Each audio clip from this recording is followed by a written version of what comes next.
அனைவருக்கும் டிவைன் ஹீலர்ஜி மற்றும் ரேகி தாந்திரிக் மாஸ்டரின் அன்பு வணக்கம். நாம் இன்றைக்கி பார்க்குறது ரேகியில் முக்கியமான அம்சங்களை ஒரு 4-5 ஸ்டெப்புகளை பார்க்க போகிறோம். ரேகி என்பது இந்த உடல் பிரபஞ்சம் இந்த இரண்டையும் இணைத்து பெறக்கூடிய சக்திகளுடைய அடிப்படையில் கொண்டது.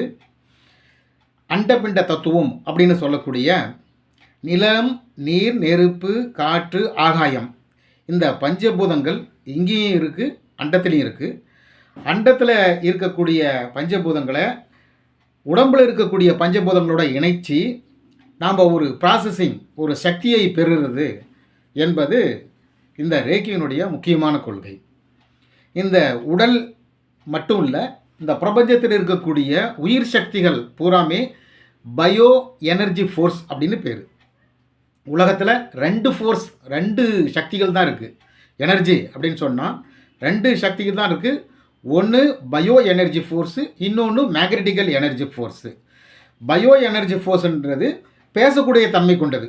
மரம், செடி, கொடிகள் இதெல்லாமே பயோ எனர்ஜி ஃபோர்ஸில் தான் வரும்.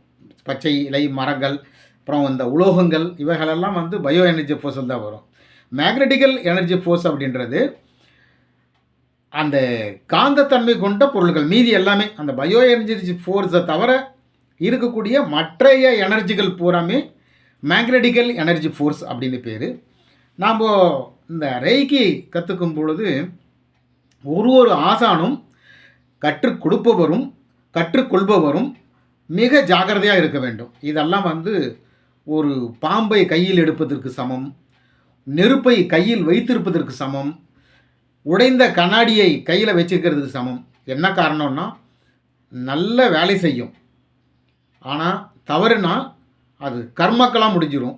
இவைகளெல்லாம் நிறைய விஷயங்கள் இருக்குது. ஒரு ரேக்கி மாஸ்டர் கற்றுக் கொடுக்கக்கூடிய ரேக்கி மாஸ்டருக்கும் கற்றுக்கொள்ளக்கூடிய ரேக்கி மாணவர்களுக்கும் இடையே ஒரு நல்ல இணக்கமான ஒரு உணர்வு இருக்க வேண்டும். அந்த உறவு எப்படிப்பட்டதுன்னா தெய்வீக உறவாக இருக்க வேண்டும்.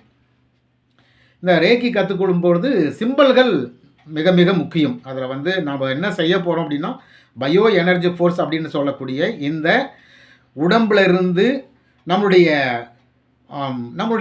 மூதாதையர்கள், சித்தர்கள், யோகிகள், ஞானிகள், தபசிகள் இவர்கள் சொல்லி கொடுத்த ஒரு சில யோக நிலைகளுக்குள்ளே போய் தான் இந்த ரேக்கி கலைக்கு வரப்போகிறோம். ரேக்கி கலை என்பது அப்படியே பிரதிபலிக்கக்கூடிய யோக கலைகள் தான். மூச்சு பயிற்சி மூலமாகவோ, கண் பயிற்சி மூலமாகவோ, இன்னும் எந்த பயிற்சியாக இருந்தாலும் நம்முடைய ஆன்மீக பெரியவர்கள் என்ன சொன்னாங்களோ அதனுடைய அடிப்படையில் இந்த ரேக்கி போகும் பொழுது ஆரோக்கியமாக இருக்கும். இன்னும் இதை நிறைய பேர் என்ன செய்வாங்க அப்படின்னு சொன்னால், ஒரு ரேக்கி மாஸ்டர் சொல்லிக் கொடுக்குறத பற்றியோ அல்லது தான் கற்ற ஏதோ ஒரு கலையை பற்றியோ தான் டைரக்டராக நேராக அவங்க களத்தில் இறங்கிடுவாங்க. இது இன்னும் மிக ஆபத்து.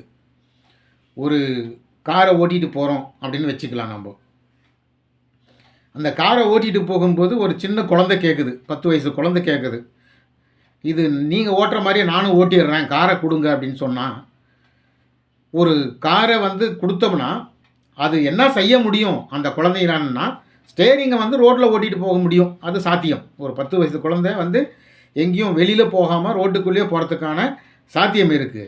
ஆனால் அதை நிறுத்த வேண்டிய நேரத்தில் நிறுத்துவதற்கும் மறுபடியும் எடுக்க வேண்டிய நேரத்தில் எடுக்கிறதுக்கும் தெரியாத குழந்தைக்கு.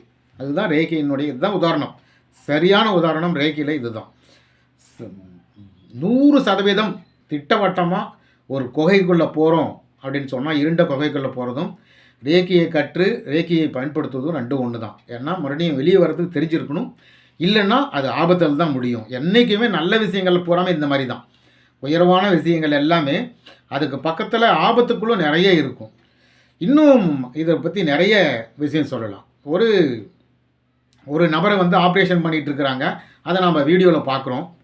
அவர் கத்தி எடுக்கிறாரு, இன்ஜெக்ஷன் போடுறாரு, அப்புறம் தேவையில்லாத பொருளை வெட்டி எடுத்துடுறாரு, மறுபடியும் தைக்கிறாரு.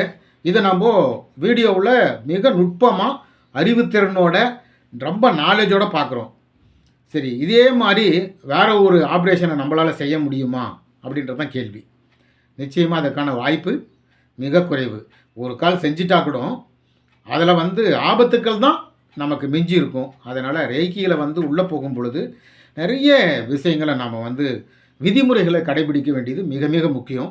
அது இல்லாமல் இது ஒரு கடவுள் தன்மையான இறைத்தன்மையான ஒரு விஷயம். அதனால் இறைத்தன்மையோடைய நாம் ஒரு மீடியாவாக இருந்து நாம் வந்து எடுத்து கொடுக்குறவா இருந்துட்டால் பிரச்சனை இல்லை. நாம்ளே கொடுக்குறது தான் பிரச்சனை. நாம்ளே கடவுள் நம்மளாலே செய்ய முடியும் அப்படின்ட்டா அதில் வந்து நிறைய சிக்கல்கள் வரும். நிறைய விஷயங்கள் நாம் வந்து அனுபவபூர்வமாக கிட்டத்தட்ட 20 வருடங்களாக ரேக்கியில் வந்து நம்ம சொல்லியும் கொடுக்குறோம், இதில் சிகிச்சையும் செய்கிறோம். ஆனால் 100க்கு 100% யார் ரேக்கிங் செய்கிறோமோ அவனுடைய பாதுகாப்பு தான் முக்கியம். அப்படி இல்லைன்னு சொன்னால் நிறைய பிரச்சனைகளை சந்திக்க வேண்டியது இருக்கும். ஒரு 5 வருடத்துக்கு முன்பு அமெரிக்காவில் இருந்து ஒருத்தர் எனக்கு வந்து ஃபோன் பண்ணுறாரு. கிறிஸ்டின் ஒருத்தர். அவர் வந்து ஹீலர். அவர் வந்து ஜெபம் பண்ணி நிறைய குணப்படுத்துதல் அப்படின்னு செய்கிறவர் அவர். அதனால் அவர் வந்து நிறைய ஞாயிற்றுக்கிழமை ஆச்சுன்னா ஒரு 10-15 வீட்டுக்கு போவார். இவராகவே விரும்பி போவார். வீட்டில் வந்து எல்லாத்துக்கும் ஜெபம் பண்ணுவார். எல்லாமே செஞ்சுட்டு வந்துட்டுருக்கிறாரு. ஒரு கட்டத்தில் வந்து அவரால் வந்து ஜெபம் பண்ணுறதுக்கு போகல. அது கூட பெரிய விஷயம் இல்லை. அவர் வீட்டில் வந்து விரும்பத்தகாத நிகழ்ச்சிகள் எல்லாம் நடக்கிறதுக்கு ஆரம்பிச்சிருச்சு. இது என்ன அப்படின்னு சொன்னால், ஈவினிங்கு 6 ஆச்சுன்னா சரி, அவருக்கு ஒரு பொண்ணு, ஒரு மனைவி, 3 பேர் தான் மொத்தம் குடும்பத்தில். மனைவி, மகள் அவர் இருக்கிறாரு. மகளுக்கு வந்து 6 மணிலேருந்து 7 வரைக்கும் தீரா வயிற்று வலி எடுத்துக்க ஆரம்பிச்சிடும். அது வந்து என்ன நினச்சிக்கிட்டாங்க, அவங்க மெடிக்கல் ப்ராசஸிங் அப்படின்னு நினச்சிக்கிட்டு மருத்துவமனைக்கு போய் எங்கெங்கேயோ பார்த்தும் சரி வரல. அதுக்கு பின்னாடி இவருக்கு வயிற்று வலி வந்துடும். அதுக்கு பின்னாடி 8 மணி 9 மணிக்கு, அதுக்கு பின்னாடி 10-11 மணிக்கு அவங்க ஒய்ஃபுக்கு வந்துடும். 3 பேருமே இரவு பூராமே தூங்காமல் வயிற்று வலியிலே படுத்துட்டு இருப்பாங்க. இது வந்து நீண்ட நாட்களாக நடந்துட்டு இருந்தது. அவர் வந்து எனக்கு வந்து தொலைபேசி மூலமாக கான்டாக்ட் பண்ணி இந்த மாதிரி பிரச்சனை இருக்குங்க அப்படின்னு சொல்லும்போது அவருக்கு வந்து ஒரு சில ஆலோசனைகள் சொன்னாவே தெரிஞ்சுக்கலாம். அது என்னென்ன செய்யணும் வெளியே வர்றதுக்கு தெரிஞ்சவங்க சொல்லும்போது அது எப்படி ஈஸியாக வந்துட முடியும். அதனால் அவருக்கு ஆலோசனை சொல்லி இந்த மாதிரி செய்யுங்க அப்படின்னு சொல்லிட்டு சரி பண்ணிச்சு. இந்த ரேக்கியில் முக்கியமாக வந்து சிம்பிள்ஸை பயன்படுத்துறது, இதெல்லாம் வந்து குணப்படுத்துவதற்கான இது பண ஆகர்ஷணத்துக்குரிய சிம்பிள். ஏசி பெண்டாக்கல்ஸ் அப்படின்னு சொல்லிட்டு சீனர்கள் பண ஆகர்ஷணத்துக்காக பயன்படுத்துறது. இது குணப்படுத்துதலுக்காக பயன்படுத்தக்கூடியது. இது மன அமைதி, தனவிருச்சிகா அப்படின்னு பேர், ஸ்வஸ்திக் சக்கரத்திலேருந்து பண்ணது.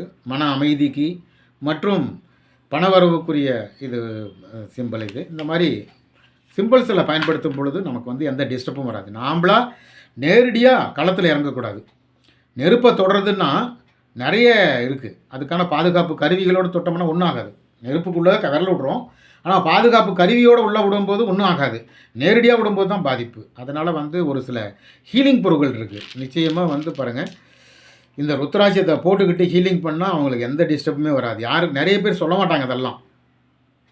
ஒரு ஹீலரே கற்றுக்கொள்ளக்கூடிய மாணவராக இருந்தாலும் சரி, கற்றுக் கொடுக்கக்கூடிய ஆசிரியராக இருந்தாலும் சரி, ருத்ராட்சம் கையில் இருந்துச்சுன்னா இது கர்மாவுக்குள்ளே போக முடியாது, டிஸ்டர்ப் வராது, செஞ்சவங்களுக்கு டிஸ்டர்ப் வராது. என்ன காரணம் அப்படின்னா, ஒருத்தருக்கு நாம் வந்து சிகிச்சை செய்கிறோம் அப்படின்னு சொன்னால் அவருக்கு செய்யலை, அவருடைய உயிர்த்தன்மை மேலே நாம் வந்து விரல வைக்கிறோம். அவர் ஒரு கடவுள் தான். கடவுளுடைய படைப்பில் அவரும் ஒரு கடவுள்.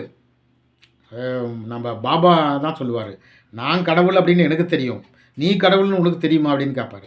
அந்த மாதிரி அவருடைய உயிர்த்தன்மைக்குள்ளே கை வைக்கும் பொழுது அவருடைய கர்மாக்கள் என்ன இருக்குது, அவருடைய வரவு செலவெல்லாம் என்ன இருக்குன்னு தெரியாமல் சும்மாவே போயிட்டு அவருடைய உயிர்த்தன்மைக்குள்ளே நாம் வந்து நுழையும் போது அவருடைய கர்மாக்கள் டிஸ்டர்பாக வந்துச்சுன்னா தாங்க முடியாது நம்மளால். அதனால் முக்கியமாக நிறைய துணைக்கருவிகளை வச்சுட்டு போனால் ஒன்றும் கிடையாது. அது மட்டும் இல்லாமல் நம்ம வந்து ஸ்டோன்களெல்லாம் வந்து நிறைய இருக்குது. ஸ்டோன்கள்லாம் வந்து இந்த மோதிரங்கள்லாம் வந்து நிறைய ஆகர்ஷணம் கொண்டது. இந்த பிளாக் ஸ்டோனை வந்து நம்ம விரலில் போட்டுக்கிட்டு நம்ம ஹீல் பண்ணோம்னா நமக்கு வந்து ஹீல் ஆகாது, அவங்களுக்கு மட்டும்தான் ஹீல் ஆகும். அந்த மாதிரி இந்த சந்திரகாந்த கல் அப்படின்னு சொல்லிட்டு இது வந்து வெள்ளியில் செஞ்சது. இதை வச்சுக்கிட்டு நம்ம விரலில் போட்டுக்கிட்டு ஹீல் பண்ணோம்னா அவங்களுக்கு ஈஸியாக ஹீல் ஆகும், நமக்கு எந்த டிஸ்டர்பும் திரும்பி வராது. இந்த மாதிரி வந்து இதெல்லாம் பாதுகாப்பு கருவிகள்னு சொல்லுவாங்க. அதில் நிறைய இருக்குது. பாருங்கள், இது அஞ்சனக்கல். இந்த அஞ்சனக்கல்லை நம்ம கையில் வச்சுக்கிட்டு, பாக்கெட்டில் வச்சுக்கிட்டோ அல்லது இந்த கையில் வச்சுக்கிட்டு இந்த கையில் சிகிச்சை பண்ணோம்னா, ஹீல் பண்ணோம்னா நல்ல 100% ஹீலும் ஆகும், அவங்களுக்கு எந்த டிஸ்டர்பும் வராது. முக்கியமாக சுய பாதுகாப்பு அப்படின்றது ரொம்ப அவசியம். இது பாருங்கள், இது ஒரு துணை பொருள், கருங்காலி ஸ்டிக்கு. இதில் மந்திர யந்திர தந்திர சாஸ்திரங்கள் நிறைய இருக்குது. அதனால் இது மூலமாகவும் ஹீல் பண்ணலாம், அல்லது இது கூட இருந்தாலும் நமக்கு ஹீல் ஆகாது, அவங்களுக்கு மட்டும்தான் ஹீல் ஆகும். முக்கியமாக பிரபஞ்சத்திலிருந்து தான் நம்ம சக்தி எடுத்து கொடுக்குறோம், ஆனால் நாம்ளே கடவுள் கிடையாது. இது பாருங்கள், இது வந்து காப்பர் சிப்புகள், பிரமிடுகள். இந்த பிரமிடுகள், இந்த காப்பர் சிப்புகள் இதெல்லாம் வச்சு ஹீலிங் பண்ணும் பொழுது நம்ம ஈஸியாக அவங்களுக்கு ட்ரீட்மெண்ட்டு முடிஞ்சிடும், யாருக்கும் எந்த பாதிப்பும் வராது. ஏன்னா இது பிரபஞ்சத்தில் பாதுகாப்பான பொருள்கள். பிரமிடு அப்படின்ற ஒரு வார்த்தையை தான் கேட்டுப்பட்டிருப்பீங்க. நீங்கள் இதுக்குள்ளே போய் பார்த்தீங்கன்னா, இது வந்து கூகுளில் போய்ட்டு பிரமிடினுடைய நன்மைகள் அப்படின்னு போட்டிங்கன்னா ஒரு 10 லாரி ரப்பரை அதை நிரப்பலாம், அந்த அளவுக்கு நிறைய விஷயங்கள் இருக்குது. இதெல்லாம் வந்து தெய்வீக கலை, ஒரு தெய்வம் கூட இருக்கிறதுக்கு சமம். இந்த பிரமிடுகள், இந்த ஹீலிங் ஸ்டிக்கு, கருங்காலி ஸ்டிக்கு, இதெல்லாம் வந்து மிக அற்புதமான பாதுகாப்பு கருவிகள். ஹீலிங் செய்யும் பொழுது நம்ம விரல்களாலேயோ மற்ற இதனாலேயோ ஹீலிங் செய்கிறத விட ஒரு சில கருவிகள், இது ஆரா ஸ்கேனர் அப்படி மல்டி பர்பஸ் ஆரா ஸ்கேனர். எதுக்கு வேணாலும் உனக்கு பணம் வேணும்னா இதன் மூலமாக ஹீலிங் பண்ண முடியும். நம்முடைய ஹீலிங் அப்படின்றது என்னது, நம்முடைய சக்திகள், நாம் சேமித்து வைத்த எனர்ஜி சக்திகளை நாம் அவருக்கு செலவு பண்ணுறோம். அப்படி செலவு பண்ணும்போது நம்முடைய சக்தியில் கொடுத்துட்டா நம்ம கர்மாவுக்குள்ளே போயிடுவோம், நமக்கு உடம்பு சரியில்லாத போயிடும். ஒரு ஊடகத்தின் மூலமாக கொடுக்கும் பொழுது நாம் பிரபஞ்சத்தினுடைய சக்தியை நேரையாக இருந்து நாம் வந்து ஒரு மீடியாவாக இருந்து செய்யும் பொழுது நமக்கு வந்து இந்த மாதிரி டிஸ்டர்ப் வராது. இது வந்து ஆரா ஸ்கேனர் அப்படின்னு பேர். இது நிறைய நம்முடைய கர்மாக்களை எடுக்கக்கூட சக்தி இருக்குது இதுக்கு. இது வந்து மல்டி பர்பஸ் ஆரா ஸ்கேனர், எல்லா டிபார்ட்மெண்ட்டுக்கும் பயன்படலாம். ஜோதிடம் பார்க்கலாம், காணாமல் போன பொருளை பார்க்கலாம், யாராவது ஒருத்தருடைய மனநிலையை வந்து சரி செய்யலாம், நம்முடைய 7 சக்கரங்களை சரி பண்ணலாம், நம்முடைய உடம்பில் இருக்கக்கூடிய வியாதிகளினுடைய தன்மைகளை உணரலாம். அதற்குரிய மருந்து மாத்திரைகள் எதுன்னு கேட்டால் இந்த கருவிகள் ஆரா ஸ்கேனர் சொல்லும். இது மிக அற்புதமான ஒரு மல்டி பர்பஸ் ஆரா ஸ்கேனர் அப்படின்னு பேர். இந்த ஸ்கேனரை வச்சு எது வேணாலும் செய்ய முடியும். இது ஒரு நவீன கருவி. இதுக்கு முன்ன பெண்டுலங்கள் தான் பயன்படுத்தப்பட்டது. பெண்டுலம், அப்புறம் ஆர்கன் பெண்டுலம் அப்படின்னு அடுத்தது கரெக்டாக செய்யும். பெண்டுலங்கள் ஒரு சில நேரத்தில் சரியாக கூட பண்ணாமல் போயிடும், ஆர்கன் பெண்டுலங்கள் சரியாக செய்யும். அப்புறம் லெகர் ஆண்டனா அப்படின்னு சொல்லிட்டு ஒன்று வந்துச்சு. இது வந்து ஆரா ஸ்கேனர் அப்படின்னு வந்துச்சு. காலத்துக்கேற்ப காலங்கள் மாறும் பொழுது இவைகளெல்லாம் முழுக்க இதில் இருக்கக்கூடிய எல்லா பொருளுமே காப்பர். இதில் வந்து ஸ்டீல் மெருகு ஏற்றி இருக்கிறாங்க. காப்பர் மட்டும்தான் அந்த சக்தி பரிமாற்றங்கள் செய்யும். இந்த சக்தி பரிமாற்றங்கள் செய்கிறது இந்த காப்பர் பொருள்கள் மட்டும்தான் இந்த சக்தி பரிமாற்றங்களை செய்கிறதுக்கு தகுதியானது. அதனால தான் கோயில் தத்துவத்தில் கலசத்தை காப்பரில் வைக்கிறோம், இப்போ சிலைகளை வந்து காப்பரில் செய்கிறாங்க. ஏன்னா அது வந்து இந்த மேக்னட்டிக்கல் ஃபோர்ஸ், பயோ ஃபோர்ஸ், அப்புறம் கரண்ட்டு, சக்திகள் எதாக இருந்தாலும் சரி ட்ரான்ஸ்ஃபர் பண்ணுறதுக்கு ஈஸியான ஒரு ஊடகம் வேணும். அந்த மாதிரி ஊடகம் தான் அதெல்லாம். இவெல்லாம் வந்து நிறைய சர்ச் பண்ணும், நிறைய பூமிக்கடியில் இருக்கக்கூடிய தண்ணியை பார்க்கணுன்னா பார்க்கலாம், ஜோதிடத்தில் பயன்படுத்துகிறாங்க. நிறைய பேர் வந்து நம்ம இதை பற்றி வகுப்புகளும் நிறைய வகுப்புகள் போட்டு நிறைய சொல்லி கொடுத்துட்ருக்குறோம். இது எண்கணிதத்தில் பயன்படுது, அப்புறம் டிஸ்டன்ஸ் ஹீலிங்கில் பயன்படுது. டிஸ்டன்ஸ் ஹீலிங்கில் வந்து ஒரு நபருடைய ஃபோட்டோ இருக்கணும். ஃபோட்டோ இருந்துச்சுன்னா ஜெம்ஸுகள் இருக்குது, பல வகையான அமிர்திஸ் ஸ்டோன் அப்படின்னு இருக்குது, நிறைய கற்கள் இருக்குது. அந்த கற்களை வச்சு நம்ம வந்து நம்மக்கிட்ட இருக்குது, அந்த மாதிரி கற்கள் இருக்குது. அந்த கற்களை அந்த ஃபோட்டோவில் வச்சு நம்ம இங்கேருந்து அவருடைய ஹீலிங் பண்ணும் பொழுது அந்த ஹீல் ஆகும், அது டிஸ்டன்ஸ் ஹீலிங் ஆகும். இந்த மாதிரி நிறைய அதிசயமான விஷயங்கள், அற்புதமான விஷயங்கள் அப்படின்ட்டுருக்கு. பொதுவாக நாம் சொல்கிறது வந்து நீங்கள் ஒரு ரேக்கி கற்றுக்கிட்ட, இந்த வீடியோவை பார்த்தா ரேக்கி கற்றுக்கிட்ட ஒரு மாஸ்டராக இருக்கலாம், அல்லது கற்றுக் கொடுக்கக்கூடிய ஒரு மாஸ்டராக இருக்கலாம். எதுவாக இருந்தாலும் உங்களுக்கு ஒரு துணை பொருட்கள் வேணும். இந்த ரேக்கிக்கு வந்து நிறைய சிம்பிள்ஸ் எல்லாம் இருக்குது. சிம்பிள்ஸ் எல்லாம் பயன்படுத்தும் போது மிக அற்புதமாக இருக்கும். இதெல்லாம் போக நாம் வந்து இறுதியாக வந்து இறைவனுக்கு நன்றி சொல்லணும். இந்த மாதிரி ஒரு சில பிரார்த்தனைகள்லாம் செய்யணும். மந்திரங்கள் மூலமாக சரி பண்ண முடியும். நிறைய சித்தர்கள் எல்லாம் வந்து என்ன செய்வாங்கன்னா, அதாவது இளமை சித்தர் அப்படின்னு சொல்லிட்டு ஒருத்தர் வந்து இருப்பார். சென்னையில் எங்கேயோ பீச் ஒருத்தரெல்லாம் இருப்பார். அவர் நீங்கள் ஹீல் பண்ணுறதை பார்த்தீங்கன்னா ஊதுபத்தி பற்ற வச்சுக்குவார். அந்த ஊதுபத்தியை முன்னாடி காட்டி மந்திரங்கள் சொல்லுவார். இதோட ஒரு ஹீலிங், அற்புதமான ஹீலிங் எதுவுமே கிடையாது. நீங்கள் ரேக்கியெல்லாம் வந்து பின்வாங்கிடும். அந்த மாதிரி ரேக்கியே ஒரு அற்புதமான கலை, தெய்வீக கலை. இந்த மாதிரி ஹீல் பண்ணும்போது தெய்வீக கலையை உள்ளே கொண்டு போய் பண்ணும் பொழுது மிக அற்புதமாக ஹீல் ஆகும். நீங்கள் அருமையாக ஹீல் ஆகும். இந்த அரோமா அப்படின்னு பேர். ஊதுபத்தி வந்து சென்ட்டு வாசனை வந்து அதில் வரும்பொழுது நம்முடைய மனம் ஒருமைப்பாட்டுக்காக அதை செய்கிறோம். இதில் நிறைய ப்ராசஸிங் இருக்குது. எனவே இந்த ரேக்கி என்பது ஒரு அற்புதமான 100 வாட்ஸ் பல்பு மாதிரி தான். நல்ல வெளிச்சம் தரும். அந்த பல்பையே வந்து உடச்சி உள்ளே விரல் வைக்கணும் அப்படின்றது ஆபத்தான விஷயம். ஏன்னா அந்த ஒரு குறிப்பிட்ட லிமிட்டேஷனுக்கு மேலே போகக்கூடாது அப்படின்றது தான் இந்த ரேக்கி கலையினுடைய முக்கியமான தன்மைகள். எனவே ரேக்கி கலை வந்து எல்லோரும் கற்றுக்க வேண்டிய கலை, தெய்வீக கலை. இது வந்து புத்தர் தான் முதல்ல ஆரம்பித்து வச்சது. பிரபஞ்சத்தினுடைய சக்தியை தான் எடுத்து அந்த சக்தியை மற்றவங்களுக்கு கொடுத்தது புத்தர் தான். புத்தருடைய வழியாக வந்த நிறைய சிஷியர் மூலமாக தான் இந்த ரேக்கி வந்து பரவுனது. இது வந்து தாமரை மலரினுடைய அம்சமாக தான் வருது அப்படின்றாங்க. நம்முடைய 7 சக்கரங்களும் தாமரையுடைய சக்கரங்களுக்காக தான்.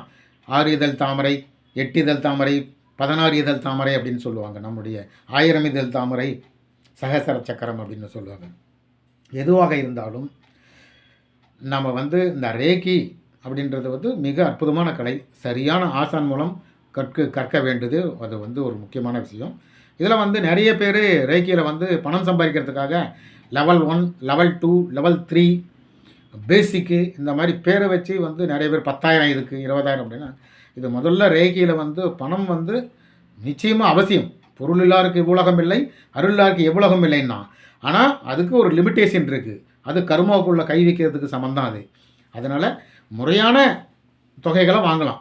ஒரு 3, 3,000, 2,000, ஒரு 5,000த்துக்குள்ளே வாங்கினா அதனால் ஒரு தப்பு கிடையாது. ஏன்னா அவரும் பயனடைகிறாரு, நாமளும் பயனடைகிறோம். அதை விட்டுட்டு 10,000 கொடு, 20,000 கொடு அப்படின்னு சொல்லிட்டு ஒருத்தரை வந்து இம்சப்படுத்துறது அதுவும் வந்து சரியில்லை.